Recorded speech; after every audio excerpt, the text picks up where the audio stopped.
Hello, hello, hello. Welcome to Be Bold America. Our program today is Burn Scars. There have been efforts to suppress fire in California since the 18th century Spanish invasion, continuing through the U.S. Forest Service's relentless nationwide campaign in the 20th century. The Forest Service argues that suppression is critical for good forest management, especially, but not exclusively, in the American West. Yet, in recent years, suppression has come under increasing scrutiny as a contributing factor to our current era of megafires. Also, how do historic documents show that fire suppression was driven by explicit racist and colonial beliefs? We have big things to do. We will learn about what big things we need to do from our interview guest, Dr. Char Miller. But first, I want to introduce my co-host for this show, Dr. Peter Hess. Dr. Peter Hess earned his M.A. in Oxford and his Ph.D. in history at UC Berkeley. Dr. Hess writes and lectures on the relationship between religion, culture, and the sciences. Due to personal loss by mega wildfires, Dr. Hess has become qualified as a firefighter Type 2 and is co-founder of the Lake County Prescribed Burn Association, a consortium of trained fire practitioners. Dr. Hess is also a multiple contributing chapter author to my book, Climate Abandoned, We're on the Endangered Species List. Peter, are you there? Yes, I'm here. Hey, welcome. Before I introduce our guests, I wanted to say when we last spoke on Friday, you were on your way to fight a significant wildfire. Are you all right? How did things go when we last spoke? I wasn't going to fight it. I was heading up to Lake County because our community of Cobb Mountain was in a red flag warning. And on my way to Lake County, a major wildfire broke out on the north shore of Clear Lake that destroyed a number of homes. Oh. So it simply reminds us that California and the West are in perpetual danger of wildfire, a danger that's increasing due to the gradual aridization of the climate through climate disruption. Well, thank you for co-hosting this show with me, Peter. Our bold interview guest today is Dr. Char Miller. Dr. Miller is an award-winning teacher and writer and is the W.M. Keck Professor of Environmental Analysis and History at Pomona College. He is also a senior fellow at the Pinchot Institute for Conservation, a corresponding member of the Society of American Foresters, and a fellow of the Forest History Society. Dr. Miller is returning to Be Bold America to discuss his new book, Burn Scars, a documentary history of fire suppression from colonial origins to the resurgence of cultural burning. Welcome back to Be Bold America, Dr. Miller. Thank you so much, Jill. I really appreciate it. It's fun to be on. Well, it's fun to have you both. Char, your book, Burn Scars, assembled a collection of primary sources that were focused on the debate over light and or cultural burning. What are light and or cultural burning, and why did you pick this topic to write about? Well, let me start with the last part, because I think that's sort of where lots of us are, and as Peter just observed, where certainly he is in Lake County and in many parts of California in the West currently. The book really sort of came to mind during the fire seasons of 2020 and 2021, when in California, Oregon, and Washington, these extraordinary blazes blew up in Santa Cruz, of course, and elsewhere. Partly it was driven by the extraordinary array of photographs that friends and people I didn't know were posting all over the western part of the United States on, various social media. And it occurred to me that I could look at those and get really anxious, which was true because there were a lot burning around me here in Southern California, or I could start to think about a way to ask the question of why the skies looked so brilliant orange-red, why the pyrocumulus clouds were choking so many of us. And part of the resolution, it was the pandemic when this was going on, is that what was I going to do? My students were gone. I could only see them on Zoom, and I had a lot of time on my hands. So in a sense, the firestorms were part of it. Part of it was just sheer interest and curiosity on my part to figure out what the origins of these stories are. Peter mentioned exactly right that climate disruption is driving much of this. But it turns out there's another set of historical factors, human historical factors on the ground that matter enormously. And so, as you noticed, and noticed in the opening, the Spanish colonial invasion of California, as they did in New Mexico, Arizona, and Texas, for the record, was partly driven by, and their success was dependent upon, their ability to take the torch out of the hands of indigenous people in California and elsewhere. It wasn't that the Spanish didn't believe in burning and producing grass for their ranching activities, because they did. They just didn't want anybody else doing it, and they were doing it for other reasons. So as they came up north from San Diego on their way through, all the way through Santa Cruz up to the Bay Area, they noticed one thing, and this is the thing, I got to give credit to the missionaries. They were really good observers. And they wrote down in their diaries, day after day, what they saw. And what they saw was a remarkable light burning, cultural burning by indigenous people that had manifold purposes, not all of which the Spanish actually understood. But they would see where grass was green and where grass had been burned. They could understand, as one of them said, as they were off the bay of San Diego, that this was a land of smoke. And it's important for us to remember, if not for the first time, know, that indigenous Californians burned upwards, depending on the ecosystem, 12% annually of the land under their stewardship. That's a lot of smoke, and it's way more than we burn currently. But also, there was nothing like the population currently in California or Denver and places like it. So we've got a different set of problems. But I think part of what the Spanish understood, and because there was no written record by the Kumeyaay and the Ohlone and others, we have to depend on those who put words down on a page. So we know how much burning was taking place. And then we also know that the Spanish were really disquieted about that burning and tried to put a stop to it. And so the second half of the book is like, okay, so the Spanish did this, but ultimately they'd be replaced by Mexico, and then they would be replaced by the United States, and especially by the U.S. Forest Service, or what would become the U.S. Forest Service. And their decision was essentially the same thing. You've got to take fire out of the hands of indigenous practitioners and non-indigenous practitioners, because the goal of that emerging agency was to build up forests so that they could be cut and processed as wood fiber and move into the economy.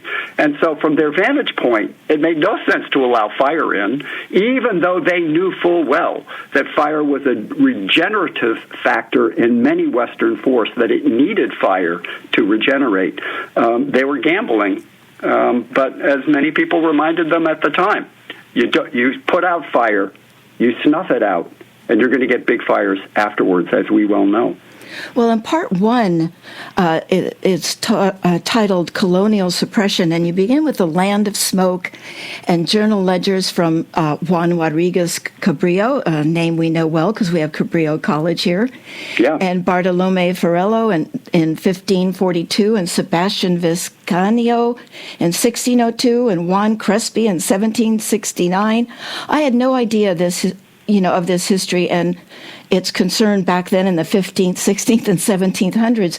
Are these the historic documents that show fire suppression was driven by explicit racist and colonial beliefs? And what should we know about these times in California? Well, I think yes. The answer to that is yes. It gets even more blunt in many respects when the United States takes over. But part of this was they understood, as one of them put it, that if you didn't, that the goal was to and this is a direct quote from the Spanish, to denaturalize the indigenous people of California by taking fire out of their hands. You would never be able to convert them to Catholicism. You would never be able to convert them from their form of agricultural production, in which fire was essential, to the Spanish version, which was put a plow on a horse, or a human and have them dig up the soil and do sedentary agriculture. Fire meant that you could live a very different life. You could do it for cultural reasons, not just for food, for ritual objects, for all sorts of things that you wanted. And it was a way to, it is a way to think about the settler colonial ambition, which is to transform whoever is in there prior to you into something that looks like you. And the way to do that was to control fire and their bodies and their labor and their beliefs. And it was pretty brutal. I know we'll get to defining light and cultural burning, but I want to check in with Dr. Hess. Peter, did you have a question at this point? Yeah, I'm interested in the... first of all, let me say, Char, that I found this to be a brilliant book. And as somebody who was part of the Sierra Club committee for the past 3 years to develop an official Sierra Club prescribed burning policy, it turned out I was the only member of this national group to have boots on the ground fire experience.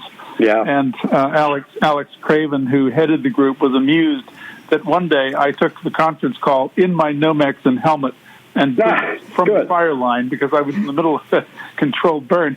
And he said, "You're sort of the poster boy for what we're trying to do." So the Sierra Club fully endorses the end result of what you've described in this remarkable book. And I think the book is really should be required or highly encouraged reading for everybody working in the prescribed fire movement to give some historical context for it. Well, thank you. I would say they should be required to read it, but we can differ on that. No, I agree they should be required. My questions have to do with sort of the latter part of the book. So, Jill, if you're not ready to move there yet, I can hold off on those. Well, why don't you hold off on that? Because I did have some questions about. There was a fire prevention day back in 1914. What was this day attempting to educate? I mean, we are so present in our worries about fire right now that I was surprised to read that fire prevention was taught back in 1914. It was. It's actually sort of dovetails. It was a California initiative, but it was very much driven by the state and the federal government's interest in spreading the notion that any fire, anywhere, at any time, must be suppressed. And so don't smoke a cigarette in the woods as an example. This is all pre-Smokey Bear. Don't, and there are these incredible records that I didn't use from Los Angeles of lawsuits, people who were seen to have dropped a cigarette or whose car sparked, and then the San Gabriel Mountains blew up into flame. They were taken to court.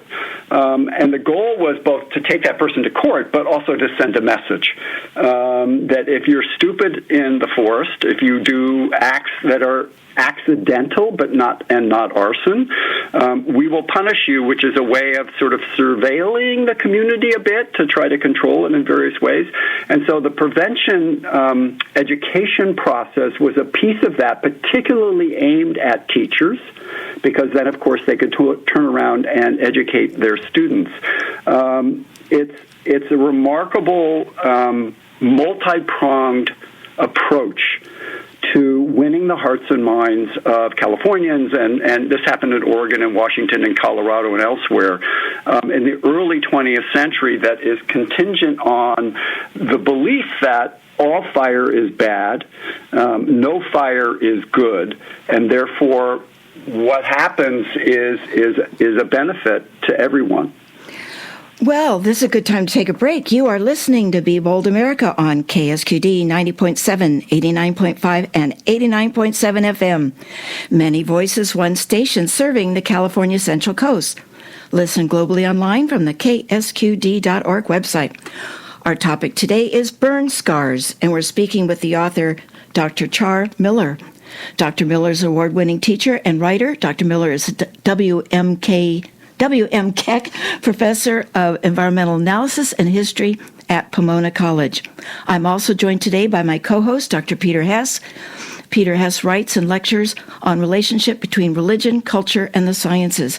And due to his own personal tragedies and wildfires, Dr. Hess is qualified as a firefighter Type 2.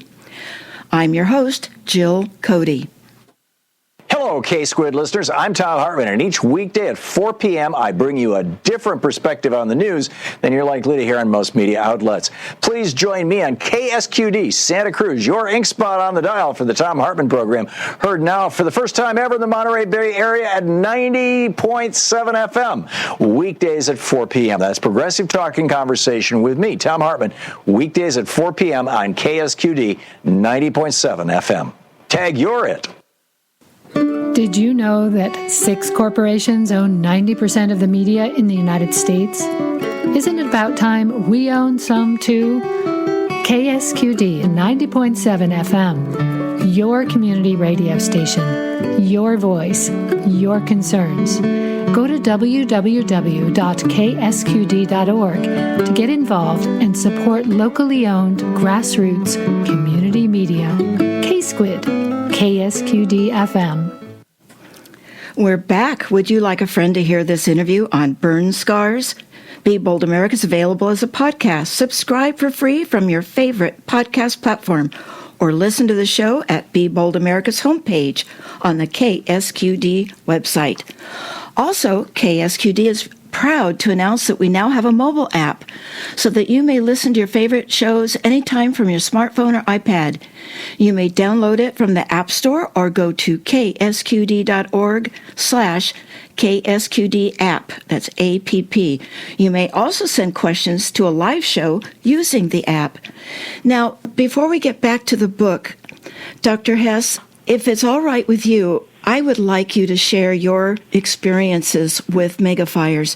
You have lost not 1, not 2, but 3 homes to climate-exacerbated wildfires.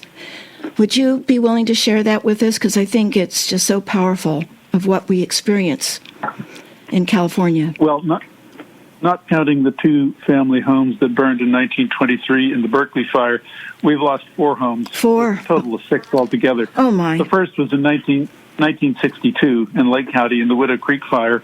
The second and third were in the Valley fire in Cobb in California in 2015. And then, total surprise, the family home burned down in Santa Rosa in the Tubbs fire of 2017 in the middle of a firestorm that took 43 lives and caused 8 major fires in Napa, Sonoma, and Mendocino counties.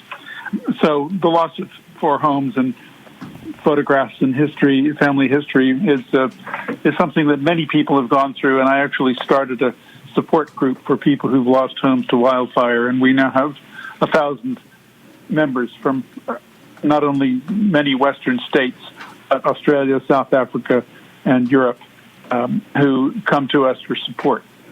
So I would say that Char's story is exactly right in looking at the roots of where fire loss is coming from in an accelerated way. Is this a time, Jill, when I can ask a question related to the book? Just right. Please. Yes. I mean, it's all related. I'm very intrigued, Char, in your, it's not a numbered chapter, but it's First Smoke. The articles or the selections that you include in the anthology, particularly George Hoxie's How Fire Helps Forestry, sound so modern. They could have been written today. And I mean, a brilliant analysis of the use of prescribed fire or controlled fire to help forestry. And then that, of course, is followed by Olmsted and some other brilliant ones. How did we go from there in 1910 to the sudden 180-degree shift on the part of the government in your next section, 1919 to 1924? What events was it that caused that sea change in attitude toward fire? Well, there's really 2 responses. The first of which is that Hoxie is spot on, obviously, in terms of his analysis from a non-indigenous writer talking about the need for what we call today prescribed burns as a way to both further forestry, and that's the key to his article. The Forest Service was articulating that fire and forestry could not mix, and Hoxie and a bunch of others, including Joseph Kitts, were arguing that they had been doing this all along, and it was the key to their profitability was to use controlled fire. So there's that set of arguments. And so the Forest Service has a problem. There are really smart people opposing them, and they've got to shut that process down. And one of the sort of ways in which this unfolds, there's sort of two steps. The first of which was the Great Burn of 1910, the Great Fires of 1910 that burned 3 million acres in 3 days in eastern Washington, Idaho, parts of Missoula. An extraordinary fire that really scarred the Forest Service itself. And so, at least rhetorically, it came out of that fire saying, okay, we don't have enough people, we don't have enough money, and we don't have enough technology. We have got to get all three of those to really fight these fires. Because you can't really fight a fire that burns 3 million acres in 3 days and blown by hurricane-level winds. I mean, it's impossible to do. But what they were mounting was an assault upon the idea that one couldn't fight fire ever. And that they knew to be not true, but they needed to sell that. So that's point one. Point two is that around 1920, one of the people who had fought the 1910 fires, William B. Greeley, became the chief of the Forest Service. And he's hardcore. He really deeply believes that fire must be fought. He was seared by the 1910 fires, as were those who succeeded him in the Forest Service. Everyone who followed him had fought in that fire.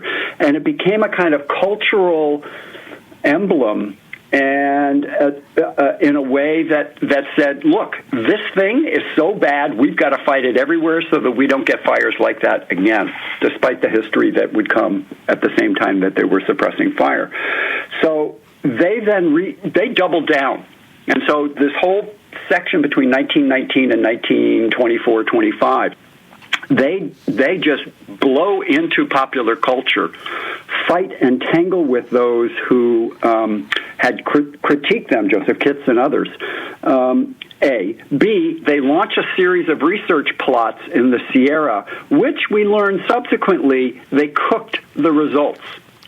They made it impossible for controlled burns to function properly because they were leaving snags, leaving timber against trees, and then coming along and say, well, look, it all burned. Controlled fires don't work. It took a while for our Forest Service scientists to figure that out, but it was 70 years later. So they're dealing with this process, and then they get people like Aldo Leopold to support an argument which in time he would slowly walk back. But in 1920, he didn't. And an argument that also is racist in its implications. And that was the argument that any non-indigenous forest manager who used fire would now be labeled someone who used Paiute forestry. They didn't call it light burning. They relabeled it Paiute forestry as a way to demean white people from doing what indigenous people had done. And as I sort of comment in the book, the assumption, I think, my speculation is that calling a white person an Indian is about the worst thing you can say. And so they not only do that and mess up the science quite deliberately, but they have this energy, which is 1910 is never going to happen again. It has, but that was sort of the ethos, the culture that emerged by the late teens, and that gave them the right in their minds to advocate as strongly as they did. Peter? Yes, a question that I would have related to that, Char, is why the terribly misguided campaign of Smokey Bear and the 10 o'clock rule, all fires must be put out by 10 o'clock. Why nobody in forestry circles recognized at the time that this was going to set us up for what has turned out to be a century of overgrowth of unburnt fuel in forests. Yeah. Why was there not an awareness of this ahead of time? I think there was, but I will also say from my work in this book and other projects related to it, internal to the Forest Service, the cult of fire suppression was so intense that if you expressed publicly your disagreement with it, you'd be nailed. And that's why I put in the, National Assessment section, a letter from Alan Kalbick to Gifford Pinchot in 1940, in which he allows and acknowledges that even though Kalbick knew that suppressing fire was a really bad idea, he wasn't about to express it publicly. So internally, they had suppressed the very capacity for people to say no. That's sort of the key to a paradigm, right? That the paradigm rules the conversation, and the edges and the margins are shut out as a consequence of that.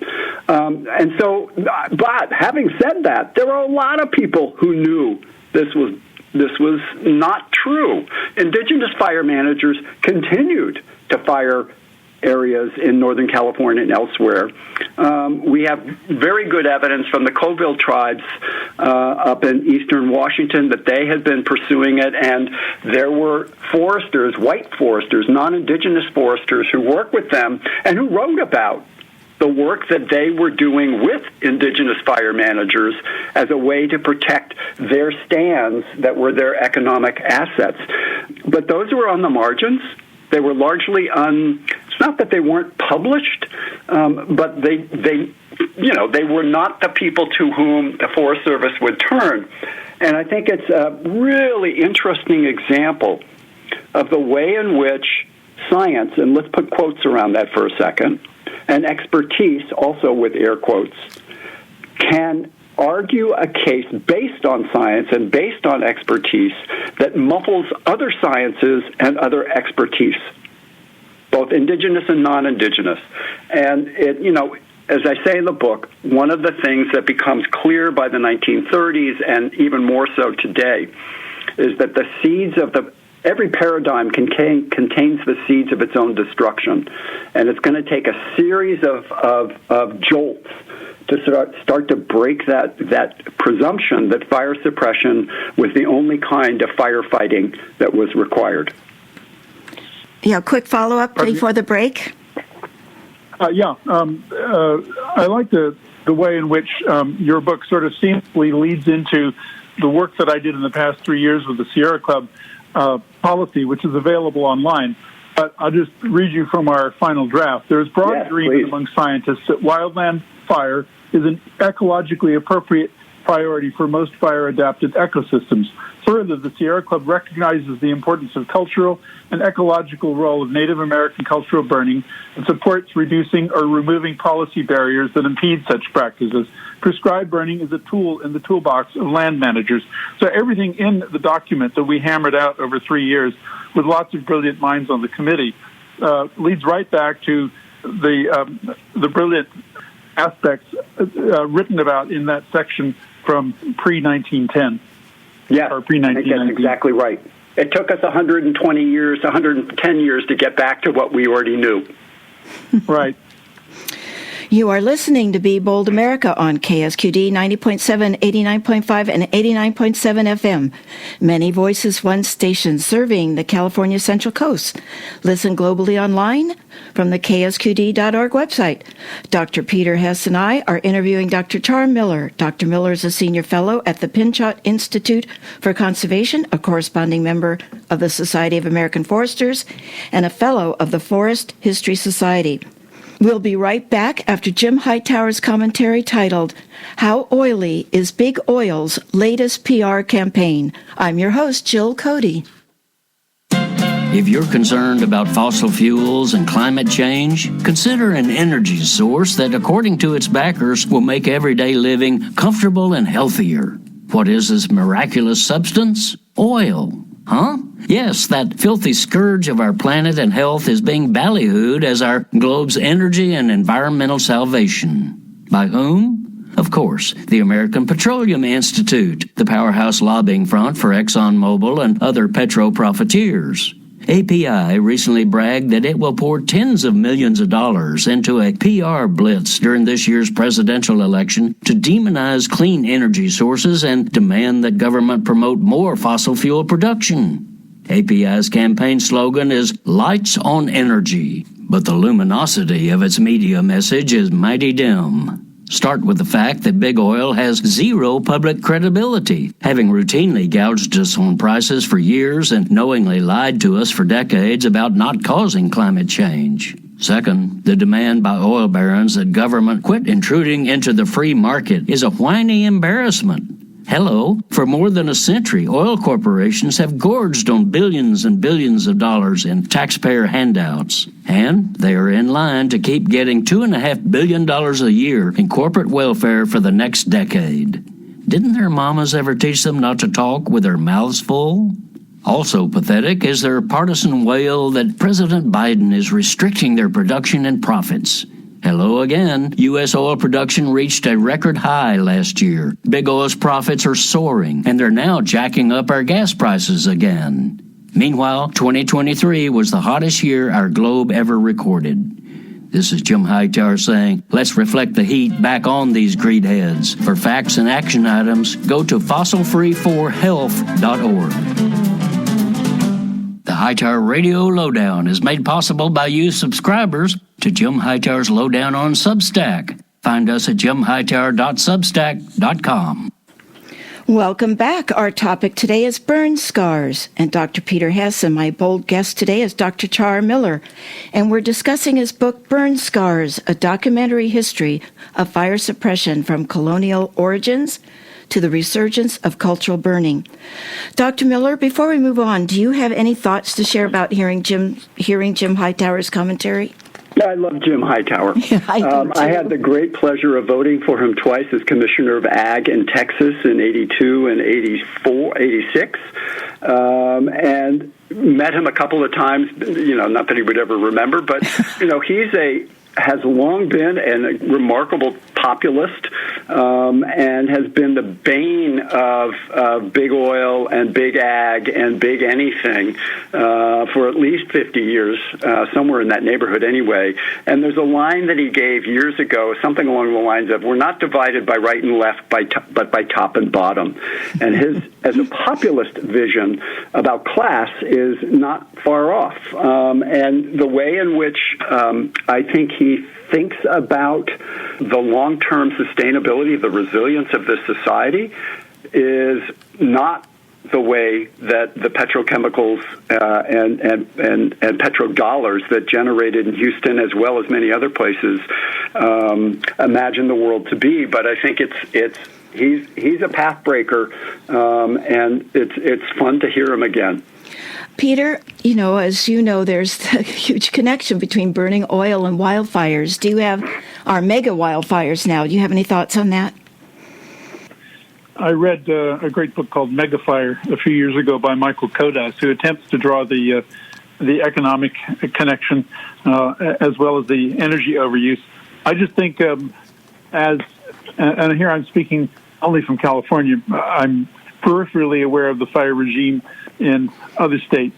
But here we're driven largely by drought-induced bark beetle infestations and other things that render forests much more flammable and landscapes more problematic. We're also seeing, of course, an increase in fires in the WUI, the wildland-urban interface, because as people cannot afford cities and move out into the country, we're getting more and more housing developments built into naturally flammable areas where more homes are exposed to fire, and there are more sources of fire brought in by people through barbecues and trailer chains and so forth. So I think climate disruption is integrally related to fire, and prescribed burning, I think, is one small but important tool that we can use to help decrease the incidence of fires in the WUI.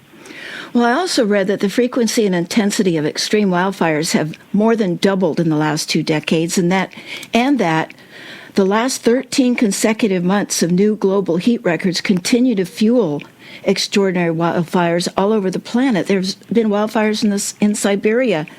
Dr. Miller, other key things that you want to bring out in your book? Yeah, I think I want to pick up on Peter's point. Oh, good. That we are dealing with a level of climate disruption that is remarkable. And again, go back to 2021. 5 of the 6 largest fires in California's modern history were burning at the exact same moment. Something like 17 of the 20 largest have kicked off since 2003. That's an extraordinary record, and it goes right back to Peter's point earlier about the sort of desertification, the drying out of the American Southwest since the 1980s. So there's long-term climactic issues at play. There is the continuing oiliness of much of our economy. It's a fossil fuel economy that is not slowed down a bit. And is generating much of the dilemmas that we encounter. And the other thing, though, I would say, and which is why the book sort of ends in the way that it does, actually it opens and closes with indigenous fire managers, contemporary indigenous fire managers, who both talk about the past but also express, as Peter has done, the ways in which cultural burning, the use of fire to produce lots of different services and life-sustaining and religious-sustaining elements is an absolutely crucial bookend to this text. And embedded in that were essays by Bill Tripp and a group of others, indigenous fire managers, between 2020 and 2023. And I wanted their voices in here for lots of reasons, but one of which is, again, to make the claim that in the last 4 years, we have been dealing with a horrific set of firestorms. And to get fire back on the land, even in a small way, can have a profound impact in Lake County, as Peter is doing, in any county, frankly, where this is possible. It's a lot harder to do in Southern California, where there's 20 million people living in what's not the WUI, because there's nothing that's between that and the suburbanization of this larger part of the state. But there are also political ways to go. And so I've included various bills and acts that are both out of Sacramento and Washington as a way to show that Jared Huffman, for example, Representative Jared Huffman from California 2 up along the Marin up to Crescent City, has been very active in thinking about and actually securing ways by which you can transfer land that was ancestral land back to the ancestral tribes. The state has enacted tools so that when you kick off a cultural burn, and if it were to escape, though that's not been the case yet, you can't get litigated for that action. I mean, it's a small thing, one would think, but actually it's huge. So I think there are steps underway, and again, this goes to the Lake County Prescribed Burn Group, which has its analogs elsewhere. This is how we do it. We do it literally from the ground up. Because as great as legislatures can be, they're not on the ground. And this is where we need the help. I just want to take a pause for a second and get some definitions just for me, if not all of us. What are light burns, cultural burns, prescribed burns? Are they different? Are they all the same? The difference isn't in the process. The difference is in the outcome. Okay.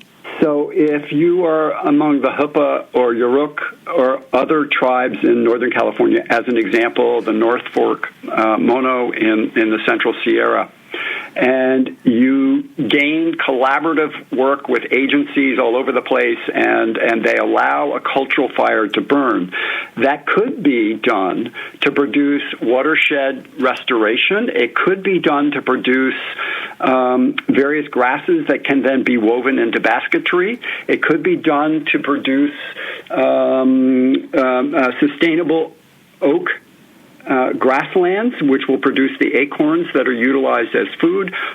That's not really why foresters prescribe burn. Foresters tend to prescribe burn to protect structures on the one hand, in name your ski town in California or wherever, right? They may prescribe burn because it's a way by which you can regenerate a forest, whether it's in a national park or a national forest. This is happening, but it's not the same thing as a cultural burn that releases or produces a regenerative ecosystem that can then be utilized by whatever indigenous people are involved in its in laying down that fire.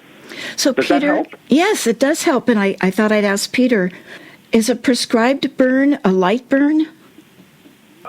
I guess light as opposed to heavy, meaning that we do it between November and May, and so the effects are not going to be catastrophic. They're not going to. It's not going to burn down into the dust 8 inches as it would a fire in October.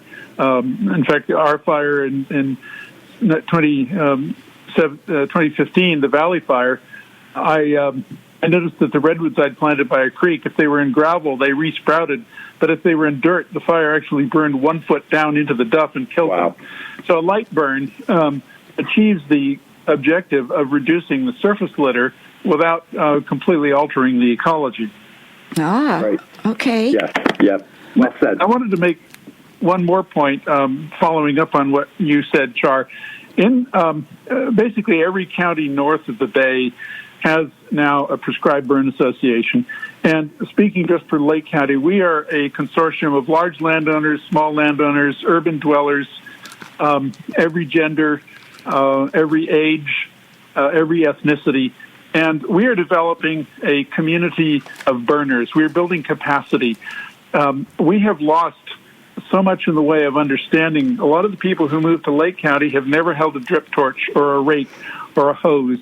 And what we're trying to do is combat learned helplessness by building capacity so that people in our burn group can become confident through their training by CAL FIRE and by indigenous people, and can go back to their families and their communities and said, look, I can do this, so can you. We can learn how to live with fire and returning good fire to the land. And I think that's, to my view, one of the most important aspects of a prescribed burn association, even above and beyond the amount of acreage that we actually burn.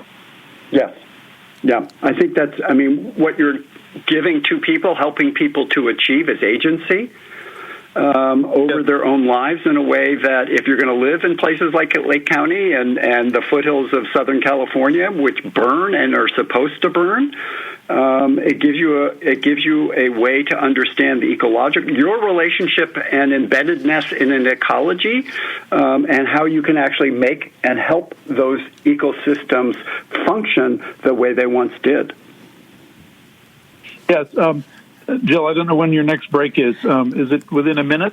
It's in 10 seconds. Then I'll save this for after. But there's something else I want to say related to this. Okay, we'll go back to you then. If you're just joining us, my bold guest today is Dr. Char Miller, and my bold co-host is Dr. Peter Hess. You are listening to Be Bold America on KSQD 90.7, 89.5, and 89.7 FM, serving the California Central Coast. Many voices, one station. Right now, I'd like to give a special shout out not only to our listeners in the United States and Canada, but especially those overseas in the United Kingdom, Austria, Germany, and Algeria. Thank you so much for listening. Those of us in California love that you tune in. I'm your host, Jill Cody. And stay tuned to KSQD this evening at 6 p.m. for State of Mind, hosted by Santa Cruz licensed psychotherapist Deborah Sloss. This month is a look at special needs, special education, what every parent should know. Hear about the complexities of navigating the special education system, particularly for students with disabilities such as ADHD or autism spectrum disorder, and mental health conditions like bipolar disorder and anxiety. With 13% of California's K-12 students receiving individualized services, understanding this process is crucial for parents and caregivers. That's State of Mind this evening at 6 p.m. here on KSQD 90.7, 89.7, and 89.5 FM and ksqd.org. We're back, and I'm turning it over to Dr. Peter Hess. Thank you, Jill. Char, one of the most enriching aspects of your book for me echoes the enrichment I've found through participation in our Prescribed Burn Association. And I should say that we burn probably 12 to 15 fires between November and May. And each time we get together, it's like a family coming back together. Yes. We're friends, and we feel like we're really doing something, and we feel like we're learning from each other. Often we are led by the indigenous people of Lake County, who begin with a prayer to the Creator and entrust all of us to safety and entrust the earth to our care. The comment I want to make about your book has to do with Dawn Blake's article at the end, which I think is a brilliant way to conclude the book, and I look forward to being in touch with her. And she's a Hoopa tribal member who speaks just brilliantly about summing up millennia of cultural practice and understanding, and going all the way back to the first part of your book. In addition to her being Hoopa, I wanted to say that the fact that she's a woman, and that on page 199 you make this amazing comment about the women involved in forestry research that led to the resurgence of burning. I think it's really important that you highlight that they were the ones who helped do the research on the ground to get people to thinking that there are different ways of respecting how nature operates. Yeah, Dawn's essay was striking to me, and absolutely it was going to end the book, because I was looking for something that does that. And I think another way to sort of pick up on your point is that she, like many of the other indigenous fire managers, note how they survived the paradigm of fire suppression, and it was through oral history.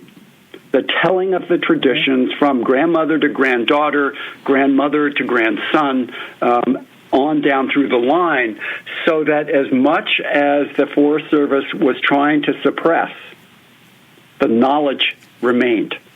And so suddenly, as she said, she learned from those who preceded her, as does Bill Tripp, as do others, that it struck me that was, and I don't hammer the point, but it strikes me as the way that indigenous knowledge was maintained, not just through the fact of oral history, but the fact that oral history was subversive, was a form of resistance that we now see in flowering, is really heartening, I think, from a non-indigenous perspective. This is phenomenal, and that it is now becoming part of the California Code is absolutely crucial.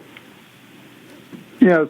What was it that turned the corner in the 60s? You talk about a national convention where heretical ideas could be brought forward. Was it sudden, or was it several decades long, the return to an acceptance of burning?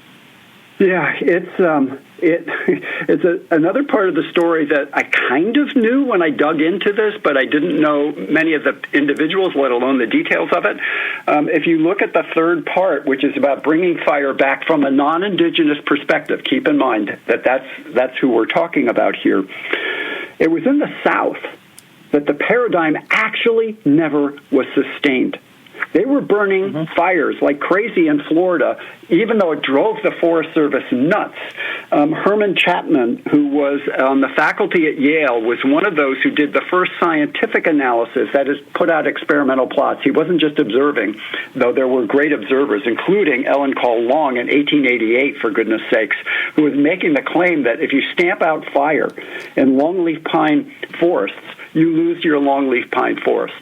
Well, Chapman is the person who sort of says, okay, let me test this. And he does, and he comes to the conclusion in 1912 that this is crucial, and he becomes a thorn in the Forest Service's side for as long as he was doing work into the 1960s. And so the tall timbers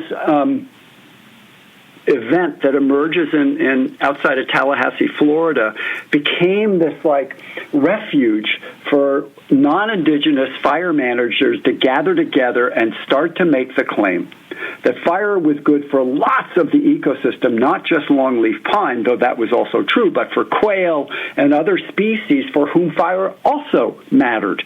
And slowly they began to expand outwards, in part because other foresters started to come. And then there's this guy, H.H. Biswell, who had been trained in the fire suppression model, started working for the Forest Service and other organizations in the South, and then he transferred to Cal, which was a diehard anti-fire forest department. And he began to do the same work he had done in the South. Basically, he's a cultural transmission. He's moving these ideas to California, got deep resistance from his colleagues in the forestry school, but ultimately is writing popular articles and the like, just sort of blandly, not trumpeting, saying this is what's going on and this is why we need to do this. And you start to see that two threads then, the oral transmission of indigenous knowledge continuing, and this new scientific expertise, which is really old, starting to come back like fire itself. In the last, Peter, we have 4 minutes left, and I do want to get our keep, stop, starts in. I do want to ask that question, but I have more of a political one because, as my listeners know about Project 2025, in that document it calls for breaking up NOAA and commercializing, privatizing the U.S. National Weather Service, the people that tell us the weather and help us prepare for hurricanes, etc. As U.S. Representative Jared Moskowitz stated, if that happens, maybe we'll just do it with a magic 8-ball or maybe with a Ouija board. Thoughts on these actions if Trump is elected, or one of my concerns is installed like George W. Bush? Dr. Miller, any thoughts on Project 2025 and this topic? Well, Project 2025, if you haven't read it, is one of the most scary things I've ever read politically, certainly in U.S. history, and that's my world of training anyway. I think the attack upon scientific knowledge that is represented in the attack upon the Weather Service and on NOAA is scandalous because of what, in fact, those agencies help us understand. And what they help us understand is, as you said, on the one hand, weather, but also climate. They're the data sources for much of what we understand about the climate disruption that we've been talking about, and speak truth about what this means for us, whether it's sea level rise, which we already know is taking place, or it is mega fires and the like that are driven by climatological shifts that we are also well aware of in the West, if not in the East. And so I think part of what one needs to be thinking about in November is, what kind of world do you want to live in? Exactly. Yes, and vote accordingly. So in these last 2 minutes, Dr. Miller, I'd like to ask you what ideas you might have for us to keep doing, stop doing, start doing as they relate to your topics and burn scars. Yeah, so I think part of what I would say about continue doing and the like is to, if you live in a place that is fire prone, as much of California is to learn much more about whether you have a prescribed burn association or not. Learn about this history, embody it, and understand that we are also embedded in history, right? It's not the past. It's not some distant place. We actually live within the ramifications of these choices, as this book, I hope, helps to show us. And secondly, history was made by other people. We can make new history, and that means agency, and granting to indigenous entities, polities, their right to burn is also the right to give them, is to transfer to them the sovereignty they once held over this land. Fire management is only a small part of this process, but it's an important part. It's symbolic, but symbols matter enormously. And so that's something we should both continue to do and really explode in terms of the support for that. What should we stop doing? I think we need to stop thinking about fire suppression as the only tool. That's beginning to change, but it's harder to do in some places than in others. But fire is both a creator, and yes, it destroys, but it also regenerates. And if we can think about ecosystems needing change like that, if we can think about landscapes that human folks inhabit as also needing ecosystem management, I think we'd be on a much better foot, a stronger foot than we are currently. Dr. Miller, thank you for returning to Be Bold America and being our bold and impressive guest again today. So good to have you back on the show. You've written a moving and brilliant book. Where can it be found? It can be found anywhere that you buy books.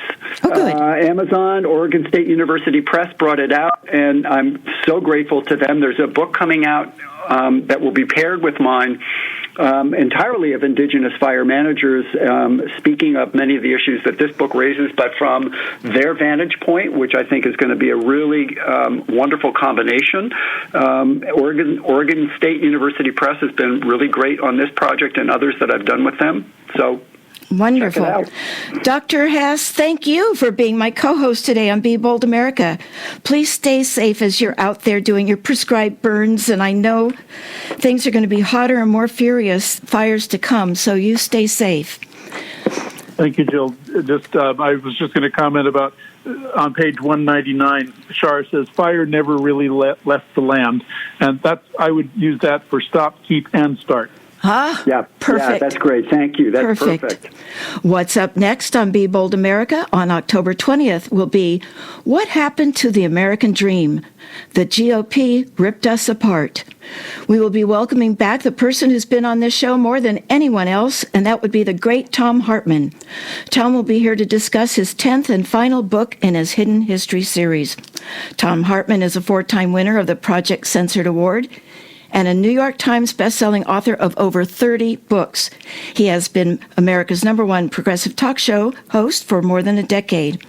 In this new final entry of his celebrated Hidden History series, Thom Hartmann uncovers the rise of the American middle class through the progressive policies of FDR to its downfall with the increasing privatization, economic regulations of the Reagan era. The American dream often remains just a dream for many, but this book highlights what needs to be done to reclaim it and make it real for us all. So please join us again on October 20th at 5 p.m. for What Happened to the American Dream? The GOP Ripped Us Apart. As a reminder, Be Bold America is available as a podcast. Now you may listen to the show anytime for free by subscribing through your favorite podcast platform.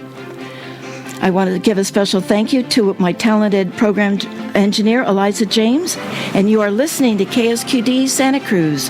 Many voices, one station. Listen worldwide online at ksqd.org and stay tuned for State of Mind with Deborah Schloss. My name is Jill Cody, and thank you for listening to Be Bold America. Until next time, keep, stop, start.